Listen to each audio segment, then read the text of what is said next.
Welcome back to Star Wars Deep Dive, the podcast that goes beyond the hyperspace lanes to explore the galaxy far, far away. Today, we're embarking on a journey into a corner of Star Wars that has undeniably shaken things up, the Mandolorian. Its arrival was met with a mix of excitement and skepticism, but it quickly carved out its own unique space, proving that Star Wars could be more than just lightsabers and prophecies. Absolutely. It felt like a breath of fresh, dusty air. The initial reception was phenomenal, and it really redefined what a Star Wars story could be. It shifted the focus from the epic, galaxy-saving narratives to something much more intimate and character-driven. It made us ask the big question: can Star Wars truly thrive, truly be Star Wars, without the Force and the Jedi at its absolute core? That's the central thesis we'll be exploring today. We'll recap some of the key themes and character arcs, delve into its unique no-force philosophy, appreciate its incredible world-building, and ultimately debate whether the Force and Jedi are essential pillars or evolving concepts within the franchise. So, buckle up, because we're diving deep. Let's start with the core of it all: Din Djarin and Grogu. The latest season, or rather the overarching journey we've seen, has been about Mando's struggle to reconcile his creed with his growing paternal instincts. He's a man of honor, bound by strict rules, yet he's taken on the responsibility of protecting and raising a Force-sensitive child.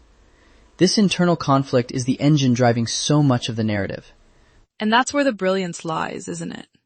Din Djarin's arc is so compelling because he's not some chosen one. He's an everyman, albeit a highly skilled one, thrust into extraordinary circumstances.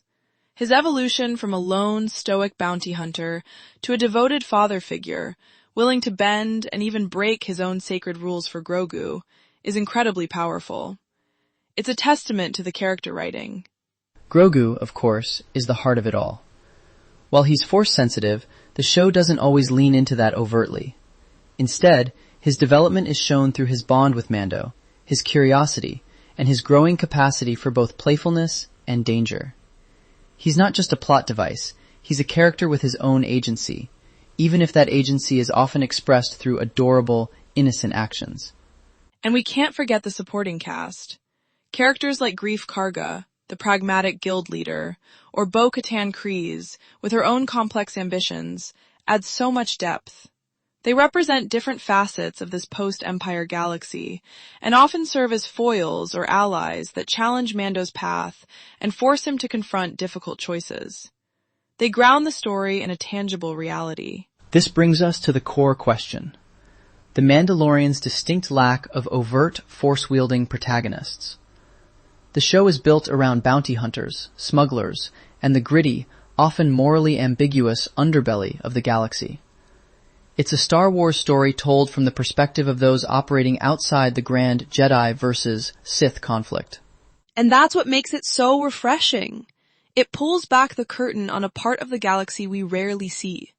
Instead of destiny and prophecy, we get contracts, credits, and survival. This grounded, almost Western-like approach differentiates it significantly from the space fantasy of the Skywalker saga. It feels more tangible, more lived in. Yet, it's still intrinsically Star Wars. Grogu is the obvious connection, a constant reminder of the Force's presence.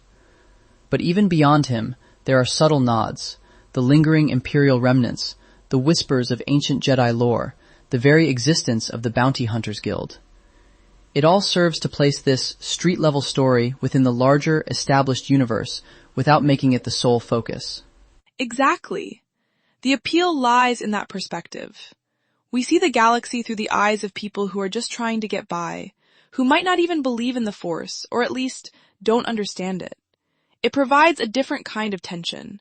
The tension of survival, of navigating dangerous alliances, of simply trying to do the right thing in a morally gray galaxy. It's a different kind of adventure. Visually, The Mandalorian is a masterpiece. The cinematography, the lighting, the sheer scope of the visuals, it's breathtaking. Jon Favreau and Dave Filoni have created a show that feels both familiar and entirely new. They've managed to capture that classic Star Wars feel while pushing the boundaries of what we expect visually. And the world building is just as strong. We're introduced to so many new planets, species, and factions, like the various Mandalorian clans and the criminal underworld elements. It feels like an organic expansion of the Star Wars universe, adding layers and complexity without retconning or contradicting established lore. It makes the galaxy feel so much bigger. The influences are so clear, too. You can see the direct lines drawn from classic westerns. The lone gunslinger, the dusty towns, the showdowns, and samurai films, especially in the discipline and honor associated with the Mandalorians. This blend creates a unique aesthetic that is distinctly Mandalorian, but still undeniably Star Wars. And the practical effects. The creature design, the ship models, the sets, they feel so tangible. When you combine that with the seamless CGI, it creates a world that you can almost reach out and touch. It grounds the fantasy in a way that makes the entire experience that much more immersive. It's a perfect balance. This is where the real debate lies, isn't it? For decades, the Force and the Jedi have been the bedrock of Star Wars. They represent the mystical, the spiritual, the ultimate battle between good and evil. So, the question becomes, can Star Wars truly be Star Wars without them as the central focus? I think for many longtime fans, the Force is inseparable from Star Wars. It's the magic, the mythology. Without Jedi Knights performing impossible feats, or Sith Lords wielding dark power, does it lose that unique sparkle? That sense of wonder tied to the mystical energies of the universe? That's a valid argument.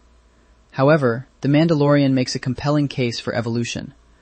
By focusing on characters who operate outside that paradigm, it proves the franchise has legs. Grogu is Force-sensitive, yes, but Mando's journey isn't about him becoming a Jedi. It's about his personal growth and his bond with Grogu. This creates a different kind of tension, a tension born from the unknown and the potential danger that Grogu represents to those who don't understand him. It's less about cosmic destiny and more about immediate stakes. Instead of a Jedi facing a Sith, it's a father protecting his child from bounty hunters or Imperial remnants. The stakes are personal, visceral, and relatable. It doesn't negate the Force, but it certainly shows that Star Wars can explore other compelling narratives. So, where does The Mandalorian fit into the grand tapestry of Star Wars? It's set about 5 years after Return of the Jedi, in that messy period of galactic reconstruction. It doesn't directly interfere with the Skywalker saga's main plot points, but it exists in the same universe, dealing with the fallout of the Empire's defeat and the rise of new power structures. And its influence is undeniable. It's arguably paved the way for other Disney Plus series like Andor, Obi-Wan Kenobi, and Ahsoka, showing that there's an appetite for different kinds of Star Wars stories. It's a perfect gateway for new fans who might not have the decades of lore to dive into, while also offering a rich, new perspective for existing fans. It's fascinating how it balances that. It respects the established canon and lore, but it also carves out its own identity. The success of Din Djarin and Grogu's story suggests a strong future for this kind of character-focused, genre-blending Star Wars. It opens up so many possibilities for where the galaxy can go next. So, we've explored Mando's journey, the show's grounded philosophy, its stunning visuals, and its place within the broader Star Wars universe. The central question remains, can Star Wars truly be Star Wars without the Force and Jedi as its absolute focus? In my opinion, yes. The Mandalorian proves that the core spirit of Star Wars, the adventure, the hope, the found family, the struggle against oppression, can be conveyed through different lenses. The Force and Jedi are iconic, but they don't have to be the only pillars. The show successfully stands on its own, offering a compelling narrative that feels both fresh and deeply Star Wars. I agree. It's a testament to the enduring appeal of the Star Wars universe that it can support such diverse stories. The Mandalorian isn't just a show, it's a demonstration of the franchise's adaptability and its potential for continued innovation. It's a vibrant, living universe with room for many kinds of heroes and many kinds of stories. Absolutely. We'd love to hear from you, our listeners. What do you think makes Star Wars Star Wars? Is the Force essential, or can the galaxy thrive with more stories like The Mandalorian? Let us know your thoughts on social media or our website. Until next time, may the Force be with you, or not if you're Mando.